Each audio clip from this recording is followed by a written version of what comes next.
If you look at the United States, hindi rin yan mag-i-invest sa isang country kung hindi nila alam na sigurista hindi nila alam magbe-benefit sila or makukuha sila. So, ang tingin naman kasi talaga nila sa Pilipinas is not a viable country, is a viable state. They even criticize the Philippines how many times when you talk about massive corruption in government, and they even actually ask their business sector, even their citizens, na mag-ingat pagpunta sa Pilipinas dahil sa maraming, nung una, kidnapping. Ngayon, ang massive corruption in government, ang pina-flag nila. So, alam mo yon. So, yun, minsan hindi ko nga maintindihan. Ano ba talaga ang United States sa Pilipinas? Best friend ba natin yan o hindi? Kasi even in infrastructure, inaway ni BBM ang China right now. Dapat, ang United States, since yun ang best friend ni BBM, should at least replace kung ano ang nawala ng mga investment, especially trade, especially infrastructure project, kay sa atin sa Pilipinas. Dapat iudyok niya ang United States na, oy, punduhan mo itong bridge na to, oy, bigyan mo kami ng malaking auditorium dyan, oy, ganito yung ano namin, port, kayo ang bahala dyan, oy, yung trade namin, wag nyo na kami bigyan ng tariff dyan. Kasi best friend tayo, pero hindi magawa ni BBM yan Precisely because ang tingin talaga sa Pilipinas in entirety ng United States, it's not really a partner. It's a proxy or a vassal state of the United States. That's really the truth. Opo. So, 'di ba? Ang problema ng ating mga kababayan, Admar, hindi pa rin nila maibukas ang kanilang paningin sa realidad. So, kailan pa kayo mag-wake up pag wala na?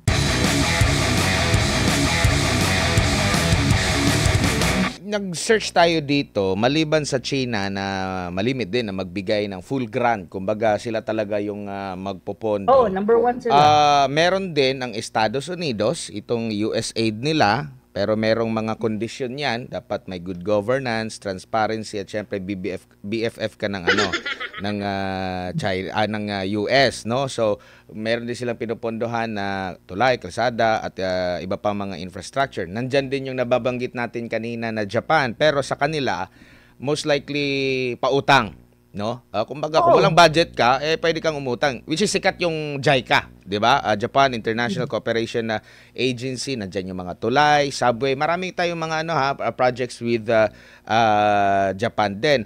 Ang South Korea, yung tinatawag na KOICA, meron din sila mga pure grants. Meron din sa Germany, nag-grant din sila ng grant at saka soft loans.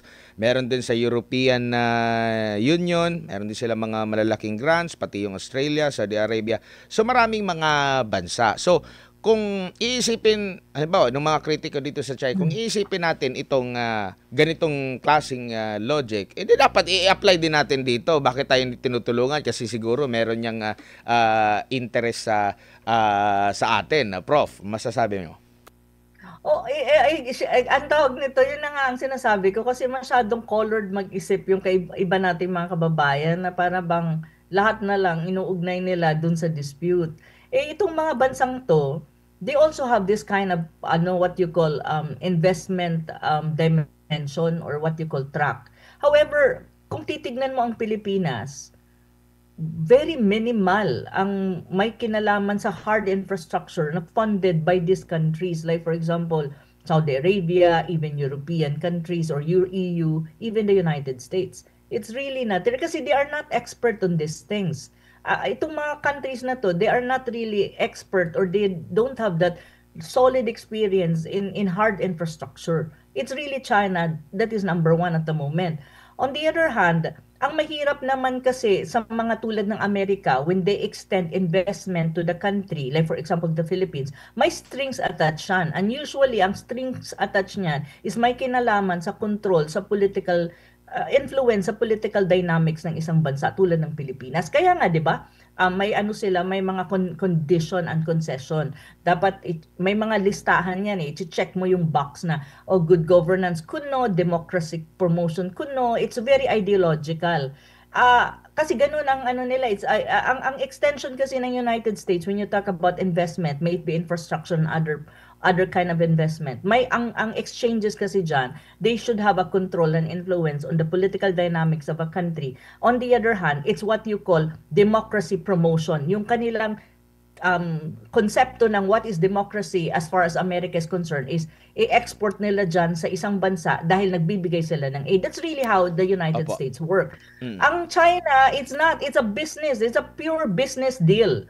Pag sinabi ng China, okay, we give you a loan because you need a loan on this, you deal with China in a business manner. O ito yung loan nyo, ito yung atin repayments, ito yung interest, magbayad tayo, wala nang string attached dyan. Basta business to business lang yan. That Opo. is the difference though. Opo. Malaki ang diferensya. Oo, kumbaga sa kasalukuyan medyo pangit talaga yung relasyon natin with China. Pero sa tingin niyo po bakit walang pumapalit? Kasi most likely yung China talaga yung isa sa mga hindi siguro number one natin na partner sa trade katuwang natin, oh. At dahil nga na demonize, pangit yung ating relasyon dahil nga diyan sa issue ng South China Sea at iba pang mga issue. Bakit kaya walang mga bansa, lalong-lalo na yung BFF natin, na pumalit dito sa naging role ng China or naging kumbaga relasyon natin with China na mahilig yung sa trade natin? Bakit hindi pinalitan or kaya bang palitan ng US or may pumipigil ba sa kanila para kasi halimbawa para at least sure talaga na o sige ayun na namin sa China, US, kayo ang pumalit, kayo yung magbigay kasi sinisiraan nyo ang China, sige nga magpakitang gilas kayo. Bakit kaya walang ganun na effort na ang nilalagay lang dito EDCA Tama. lang? Oo, kasi unang-una, ang tingin naman talaga ng ang tingin ng United States sa Pilipinas is not necessarily a partner. It's not really. It's a ang tingin kasi ng yun yung sinasabi ko lagi. The Filipino people has to really wake up and open their minds to the truth and to the reality na ang tingin ng United States sa Pilipinas is not even a partner country.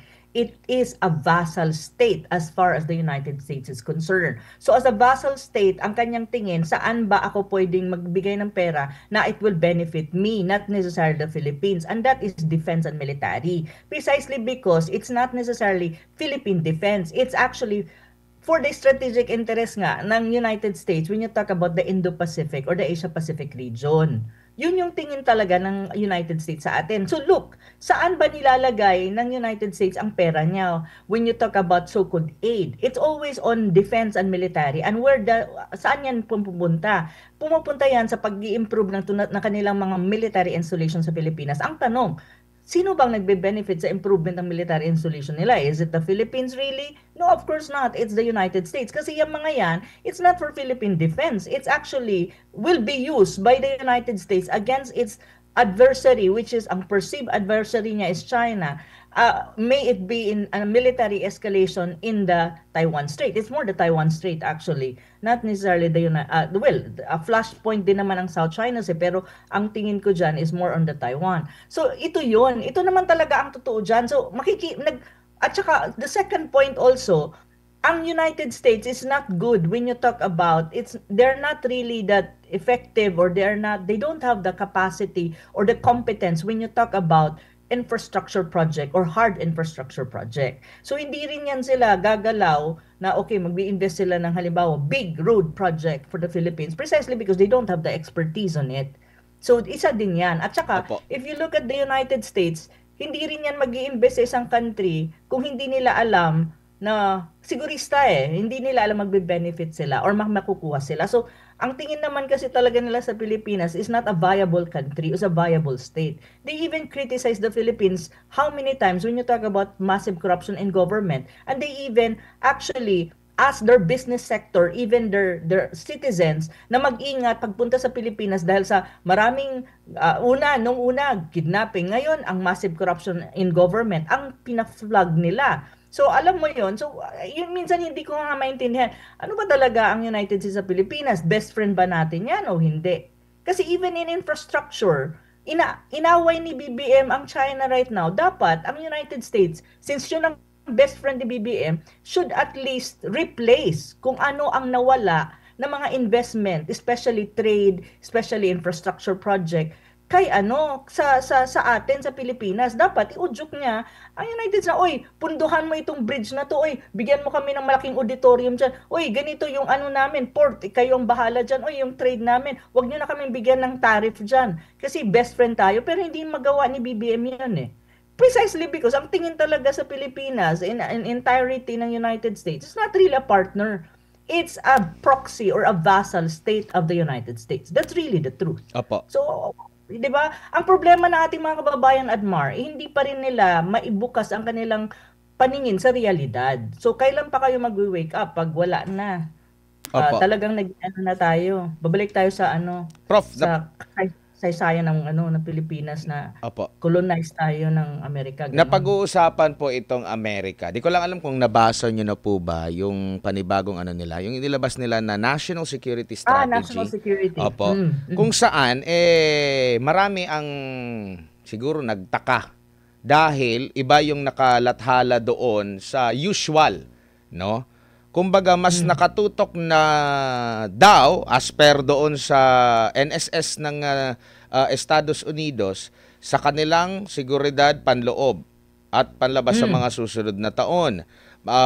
Pagbabago daw ng focus ng US foreign policy na yung mantra ni President Donald Trump na Make America Great Again, nakatutok na doon. Kumbaga sa interest ng Estados Unidos, yung America First, doon nakatuon, no? Pati na rin yung sa kanilang pagpapalago ng kanilang ekonomiya, yung kanilang manufacturing, kasi alam naman natin yung mga western na mga company, meron talaga yan silang mga manufacturing dito sa Asia, which is nandyan din sa China, sa mga kapitbahay natin dito sa Southeast Asia, no? Kaya nga medyo naghihigpit si di ba, President Donald Trump na bumalik sa amin para walang tax or mababang tax yung mga galing diyan, tataasan ng tax. And meron ding sinasabi na magiging limitado niya ang engagement daw niya sa ibang mga lugar kasi yung ibang mga bansa rin nakatutok na rin sa pagpapaigting ng kanilang depensa at hindi lang umaasa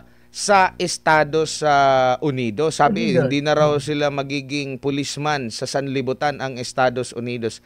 Nakikita nyo po ba na masusunod itong tahak or ginagawa na ba ito ni US President Donald Trump kung ikukumpara natin sa mga nakalipas na administrasyon nila? Magandang tanong yan at maganda yung pag-usapan. Actually, this coming Saturday, I will write something sa column ko sa Manila Times. Every Saturday is lumalabas. I will write something on the national security strategy of the United States. Nakalalabas lang. Binasa ko na siya, nire-review ko ulit para tignan yung finer points and how it relates to the Philippine situation. Kasi we're an ally of the United States, militarily speaking. At kung titignan mo, ang national security strategy, walang na-mention na Pilipinas doon. Imagine that. Hindi na-mention ang Pilipinas doon, pero na-mention doon is Taiwan and China. So ngayon, ang sinasabi mo, medyo nagkakaroon ng recalibration ang tinatawag mong national strategy or security strategy ng United States, especially when you talk about foreign policy. I think sa panahon ni Trump, kasi nga si Trump is transactional. Ang focus talaga ni Trump is more on economics. And yun, economics in a sense na how to make America great again, in a sense na mas dumami pa yung pera nila, mas lumakas sila sa economy. It's also not too much, I think, on what you call ideological competition with China in terms of ideology like democracy as against to communism or socialism. Hindi ganoon ang focus ni Trump. Ang focus niya talaga is make America great again in a sense of trade and economics. So kaya nga nakafocus siya doon. When you talk about financing, kaya nga ngayon may nabasa ako, proposal, ang dating, kaibigan pa rin naman ata ni Trump yung may-ari ng X, na sinasabi nga dapat ma-dissolve na ang NATO or ma-dissolve ang EU precisely because ang countries ng EU at saka yung NATO parehas lang and the United States is subsidizing funding for EU. Kaya nga sinasabi niya, 'di ba, sa Ukraine crisis sinasabi ni Trump, kayo European countries, nasa Europe ang Ukraine crisis, kayo ang mag-finance niyan. Kayo na ang mag-finance niyan sa military, hindi kami kasi hindi naman namin kontinente yan. Even when you talk about the EDCA bases in the Philippines, kung makikita mo, 'di ba may 9 EDCA bases at that is military bases of the United States.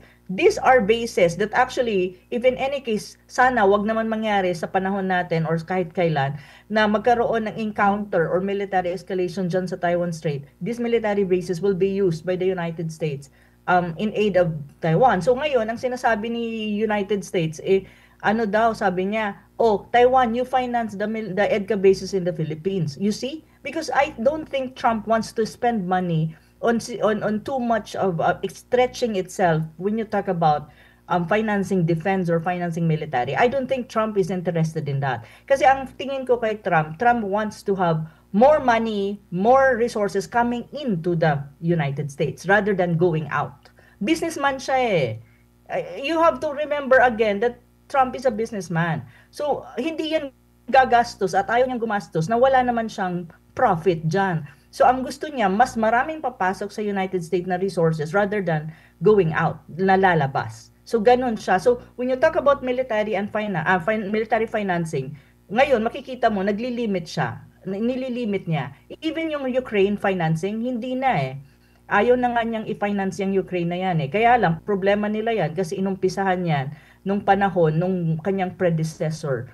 Sino ba yan? Si Biden. So, in a way, responsibilidad ng Amerika yan. But they're really trying their best even to come up with a peace deal with Russia. But still, nahihirapan sila kasi si Zelensky ayaw pumayag dun sa peace deal na prepare ni na Trump and even pinag-usapan with President Putin. So, makikita mo, may recalibration ng tinatawag mong security strategy ng United States and even when you talk about foreign policy ng United States under a Trump administration. But we have to take note, this is under Trump. And if you look at Trump stay in office, it will only last for 2 years more, I think. Roughly 2 years more. Mga 2 years na lang ata. And after that, we don't know who will be the next president of the United States. And we don't know also if this national security strategy of the United States will be revised or will change depending on who will be the next president of the US. Pero under Trump administration, I can sense and I can see by studying it, trying, not only hindi lang ito yung national security strategy ang dapat i-review eh. Ni-review ko rin yung RAND Corporation new publication when you talk about advice sa China and even advice to the United States how to position the US the United States when you talk about geopolitics. Na sinasabi nga nila there should be a United States and China should coexist. Iwasan ang gulo or iwasan na magkaroon ng military escalation. So makikita mo na sa under a Trump administration may effort si Trump na ibaba ang level ng tension when you talk about geopolitics. And one thing that you have to remember, Trump is actually going to visit China by next year around April. And after Trump visit to China, I think President Xi Jinping, it's Trump who announced, will also visit the United States. So makikita mo may recalibration in terms of foreign policy approach ang Trump administration towards China and even towards Russia. Makikita mo yan. Kasi Trump is really trying to have an understanding with Russia when you talk about the Ukraine crisis. Pero mahirap, it's not an easy, and I understand his position, and I understand that it's not an easy thing when it comes to the Ukraine crisis kasi hindi cooperative si Zelensky. So yun. Pero alam mo Admar, ang pinaka noticeable doon sa national security strategy ng United States na nilabas nila ngayong week na lang, last week lang ata yan ay walang na-mention na Pilipinas doon. If you review, there's no mention of the Philippines. There was a mention of Taiwan because I think Taiwan is a concern dahil nga in relation to China, but there was no mention of the Philippines given na we're supposed to be, we're an ally and also we're being used as a proxy. But parang hindi tayo nagmamatter as far as Trump administration is concerned when you talk about security and when you talk about foreign policy. Really true, 'di ba? Sabi ko nga, oh my God, hindi kami na-mention. Pero ito bang kanilang strategy? Ito ba yung ginawa din ng China na nakafocus sa kanila? Oo. Kasi ngayon, if you look at, 'di ba sabi mo nga kanina, Admar, na from the national, from this document na National Security Strategy, ano siya, inward looking, inward ba? Inward. So, ibig sabihin, papasok kung Mm. anong magbe-benefit sa kanila as a domestic economy and as a state, hindi pa palabas. The same way with China. China, I think, has a dual track strategy. It wants to have, like, I think, from my understanding of China's strategy is, it has an opening, it opens up as a country to the rest of the world, but it's more about trade. So gusto niyang mag-open up para mag-attract siya ng investors coming from outside, and also it opens up by also extending itself in terms of trade and in terms of investment. So makikita mo intensified ang trade relationship ng China with the rest of the world. Actually ngayon lang nabasa ko na China's trade surpass its expectation, at saka yung kanilang trade surplus is more than expectation na $1 trillion. So ibig mong sabihin may opening up siya in terms of economics and trade. However, ang focus din ng China is inward. Ibig sabihin inward, palakasin ang kanyang domestic economy, especially when you talk about domestic consumption. Kasi the last few years, China's domestic consumption is medyo slow and weakened. And it's precisely because of the COVID-19. So ang impact ng COVID-19, nadadrag pa until now. Pero right now, they're really focused on trying to boost domestic consumption because it will benefit. Pag may domestic consumption ka, ibig sabihin, yung economy mo gumagalaw. Yung mga tao mo nag-spend ng pera. So yun yung isa sa mga focus ng China. So ang focus ng China is inward din. Palakasin ang sarili niyang ekonomiya at ang iba't ibang sektor ng kanyang ekonomiya. At ang focus din nila, I think, is to strengthen yung tinatawag mong rural, yung mga, kasi di ba may urban and rural ka.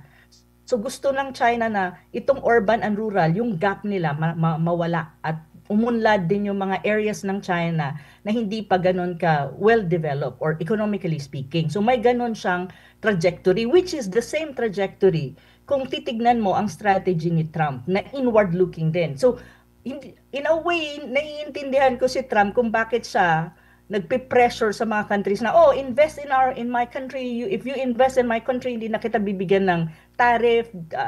Basta nandito kayo sa bansa ko, pumunta kayo dito, bibigyan ko kayo ng lahat ng incentive if you transfer to my country and invest in my country. So may ganun din si Trump na strategy because nga, ang sabi nga niya, make America great again.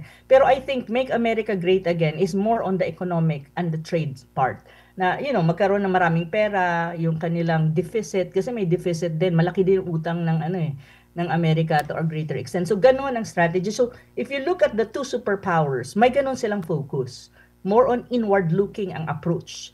Though of course there is a foreign policy na relating with other countries, pero ang emphasis talaga is inward, na palakasin ang sarili-sarili nilang mga domestic domestic economy, much more the economy, I think. So ganun nga, tama nga. Mm. Ang titulo nga dito sa yung subtitle nga dito sa part patungkol dito sa strategy nila sa Asia is sa page 23. Asia, win the economic future, prevent military confrontation. Kumbaga, aminado sila na naungusan talaga sila ng China sa mahabang panahon. Nakalagay kasi dito, President Trump single-handedly reversed more than 3 decades of mistaken American assumptions about China. Ito yung mga dati. Namely, that by opening our markets to China, encouraging American business to invest in China, and outsourcing our manufacturing to China would facilitate China's entry into the so-called rules-based international order. This did not happen. China get rich and powerful. Sumatotal dito, aminado sila na naungusan sila in terms of dito nga dahil nagkaroon ng imbalance daw doon sa, kaya nga 'di ba nagkaroon sila ng yung sa tariff, nagkaroon sila ng discussion with China. And yung sa military military confrontation, ililesen raw nila. Nabanggit din dito, halimbawa dito, deterring military threats in the long term, maintaining American economic and technological preeminence is the surest way to deter and prevent a large scale military conflict. Yes. Kumbaga, kabaliktaran ito sa nakalipas na polisiya, Prof, dun sa previous administration. Yes, yeah.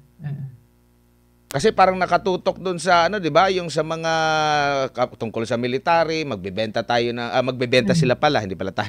Magbebenta sila. Ngayon, ang tingin nila pag pinalakas nila yung kanilang economic and technological kumbaga palakasin nila ito, nakikita nila na maiiwasan yung large scale malakihan ng mga military conflict, Prof. Kakayanin ba ito sa natitirang panahon ng Trump administration? Kasi alam naman natin na sa mahabang panahon yung ibang Democrats ang laging nananalo. Hindi natin alam kung anong after nitong pamumuno ni Trump, kung ganito pa rin ba yung kanilang magiging strategy. Yun na nga yung sinasabi ko kasi na-interview din ako sa isang US-based na media program.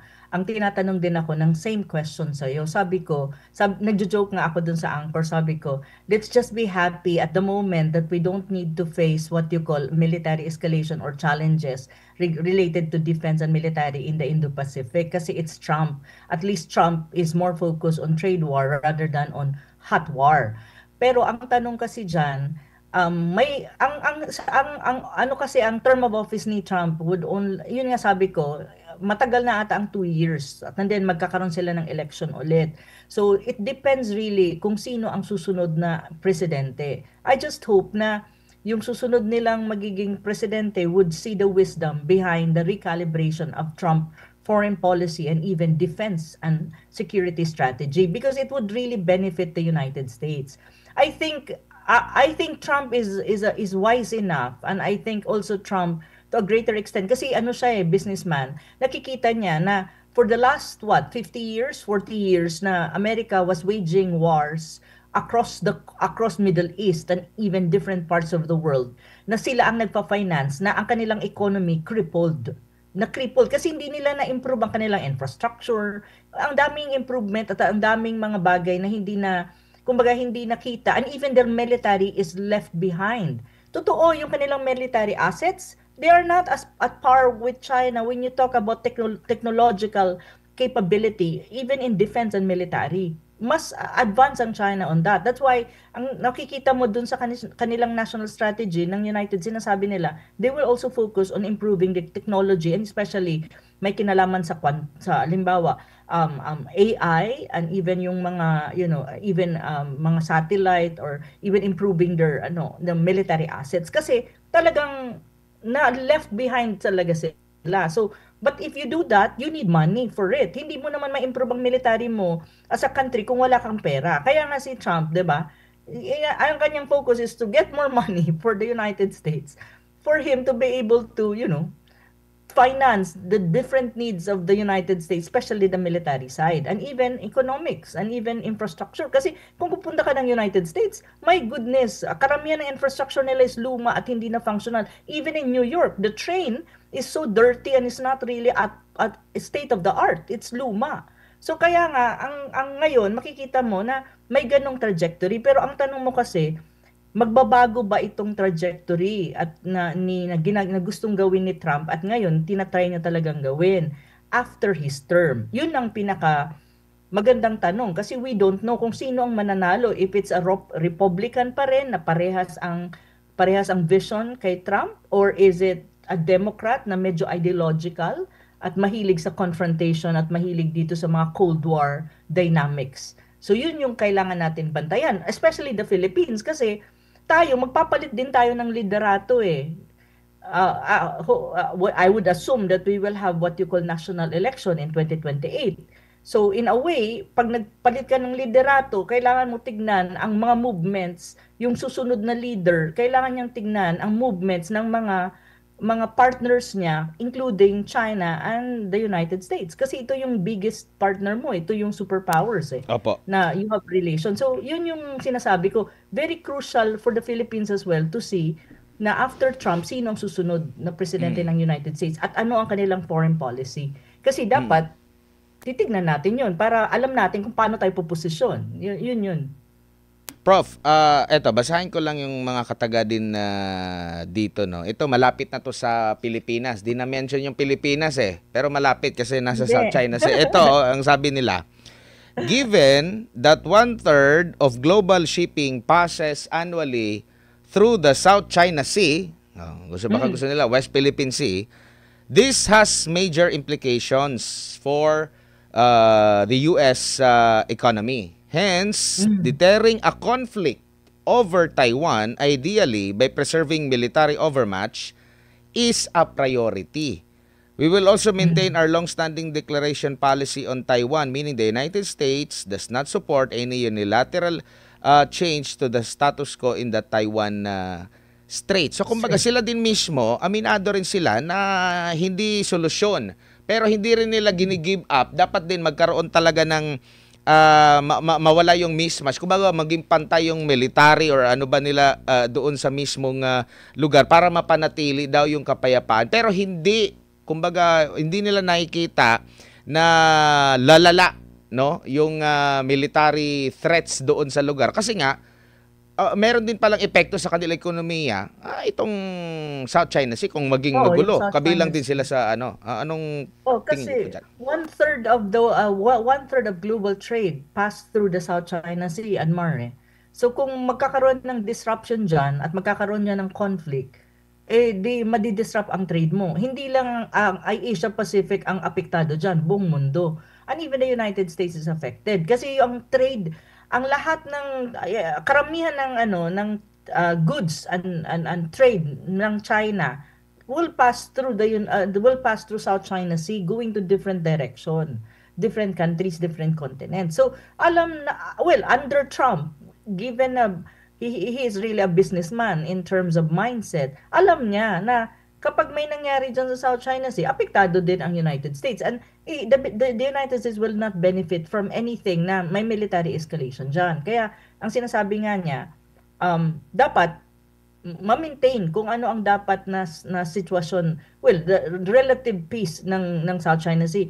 Ngunit kung titignan mo sa National Security Strategy na document, 30 times ata na mention ang Taiwan. Precisely because Taiwan is really the very sensitive flashpoint in Asia Pacific and it's a very sensitive issue as far as China is concerned. Pero maganda lang dyan sa National Security Strategy ng United States, it affirms that it will not attempt to change the status of the Taiwan Strait, and in many ways it's also an indication that they recognize that Taiwan is a part of China because it is really a part of China. So in that sense, may affirmation ka. Though kumakabig ang United States saying na, it's also important for us to maintain some kind of military defense in Taiwan in terms of supplying, because they earn money from supplying arms and selling arms, and one of the biggest buyer of the United States when you talk about arms is Taiwan. So may ganun silang, they also package it in that way. Pero ang pinaka-importante lang siguro doon is when that document said that we will not change the status quo. We will not attempt anything to change the status quo of the Taiwan Strait, which is an indication na ayaw nila ng gulo under Trump. Sinabi din naman kasi ni Trump sa isang interview niya, sabi ni Trump na nag-usap sila daw ni President Xi and nothing will happen in the Taiwan Strait as far as he is the president of the United States. So yun ang sabi niya, na hanggang siya pa rin ang presidente, walang gulo na mangyayari dyan in a sense na military escalation as far as he is concerned. So ibig sabihin, he knows I think Trump understand the sensitivity of the situation and the sensitivity of the Taiwan issue as far as China is concerned. At alam mo, si Trump, he really wants to have a very good relation with China. How many times did he say na President Xi and I are friends and I like President Xi, we have good relation with China and things like this. So I think Trump is trying his best to recalibrate good relation with China and to have a warm relation with China. I can see the effort. Pero ang crucial kasi niyan, 2 years na lang si Trump sa kanyang posisyon as president. Ang wish ko lang is when he vacates his position and someone assume presidency after Trump will follow the same kind of trajectory na alam mo yun, trying to maintain relative peace in the region, especially in the Asia-Pacific region, and don't rock the boat, especially when you talk about the Taiwan Strait and even the South China Sea. So ibig sabihin, we will be spared from any kind of military escalation. Pero hindi natin alam. Kasi under Trump, I can see na medyo relatively speaking, there is such a thing as stability. May stability do. Hindi naman, pero you have to remember, maraming ang political establishment ng United States are composed of many people from different different political backgrounds. May mga tinatawag kang neocons din sa United States who are always very hawkish when you talk about China. So very difficult then actually ang position ni Trump because he needs to face all of these neocons. And the neocons are also strong in the United States. So mahirap din ang position niya actually, especially when you talk about trying to establish what you call relative stability and recalibrated foreign policy na hindi siya masyadong militaristic ang dating, na unlike the Biden administration na very very aggressive and very militaristic, kaya nga nangyari ang Ukraine crisis mo. So yun yung nakikita ko sa sitwasyon ni Trump as president. Bilang panghuli, dito tayo tutok sa Pilipinas.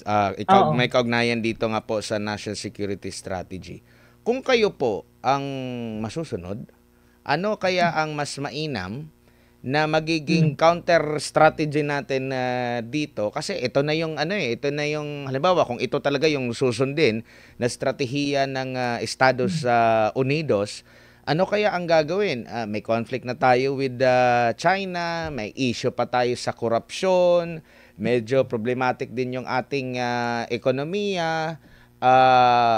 Ano kaya ang mas mainam sa mga ganito pong klase ng sitwasyon na Prof pagdating po sa ating foreign policy o sa geopolitical po? Okay, magandang tanong yan.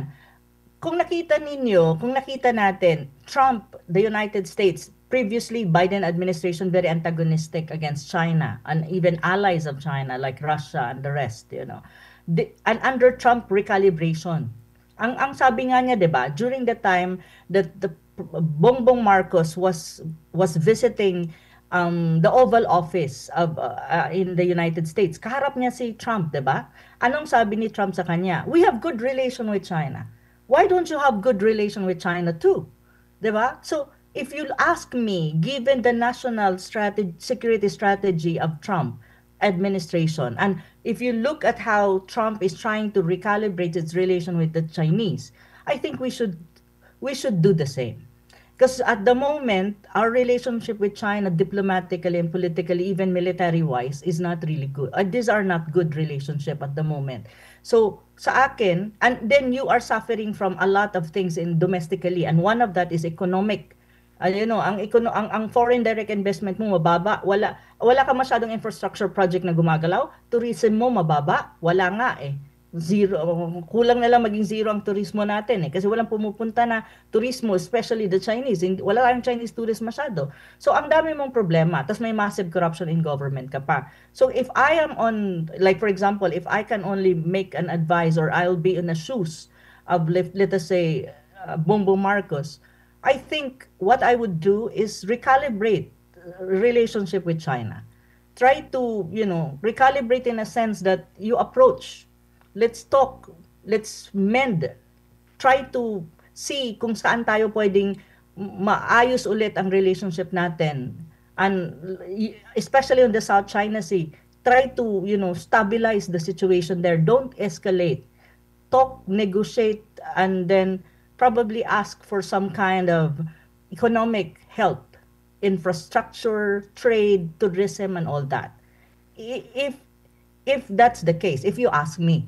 Pero ang problema kasi at the moment, even if President Marcos Jr. will do that, trying to follow the footstep of his patron, which is the United States. That's really his patron at the moment. Marcos Jr. is backed up still by the United States. That's why he stays in office still. So, pero ang problema ni Marcos Jr. is ganito. Even if he would do these things, trying to follow the footstep of Trump, recalibration of relationship with China, the approach in the South China Sea na maging more stable siya, hindi yung belligerent ang approach ni Marcos Jr. dyan, and all that. Ang problema kasi ganito, the trust, wala nang trust sa kanya, I think, ang mga Chinese. Yun ang problema kasi ang trust sa kanya, yung political capital niya sa China, zero na. Yun eh. Yun yung sinasabi ko eh. Yun ang pinakamalaking pagkakamali ni BBM. Kasi ang taas-taas ng political capital, the first year of his presidency, the first few months of his presidency, ang taas ng kanyang political capital as far as China is concerned. Well regard siya. Actually, ang pamilya niya, ang tatay niya, ang nanay niya, at siya. And they were so happy actually when he became the president. So tapos you betrayed President Xi and you betrayed China by, so many things. Especially when you talk about, trying, parang throwing away the independent foreign policy of Duterte and having that so much leaning to the United States, compromising the relationship between China and the Philippines. So all of these things happen and it's still happening at the moment. So kahit mag-recalibrate siya ng kanyang foreign policy, gawa niya ng paraan na i-follow ang footstep na ginagawa right now ni Trump, trying to have warmer relation with China, the United States. That is so difficult for BBM. Precisely because wala na siyang political capital as far as China is concerned. Wala na rin siyang trust. No one trusts him. Even the region does not trust him anymore. So especially China, kasi yun ang kanyang ginawa niyang, he betrayed President Xi Jinping and even China as a whole. So, yun yung pinakamahirap na position ni BBM at the moment. Opo. So, sabi ko nga, sinayang niya ang political capital niya. Kung sana, ang ginawa niya, he just followed the independent foreign policy of President Duterte, try to fine-tune it, have a balanced relationship between the two superpowers, United States and China. I think he will be in a better position when you talk about foreign policy in relation to ASEAN and in relation to the region. You need to remember ASEAN states are very close to China because that is their number one trading partner. You cannot compromise your number one trading partner. Opo. Even the Philippines, China is still our largest trading partner. So yun yung pinakamahirap na hindi na mangyayari yung sinasabi ko na advice or if I am in his shoes. Precisely because sira na eh. Yung kanyang relationship as the president with that country is wala na eh. So, I think China is just waiting for a change of administration before it can before it can really have that solid or more courteous or more cordial relationship with the Philippines and before it can again try to fund or extend resources to the Philippines in terms of trade, in terms of tourism, in terms of investment. Siguro naghihintay lang sila in a change in leadership. They're just so patient about it. Pero at this time, I don't see it under a BBM administration. So, yung advice ko, Admar, parang wala rin. Kasi wala na siyang political capital eh. So, yun eh. Reserve mo na lang yung advice mo sa iba siguro, Prof, sa ibang leader.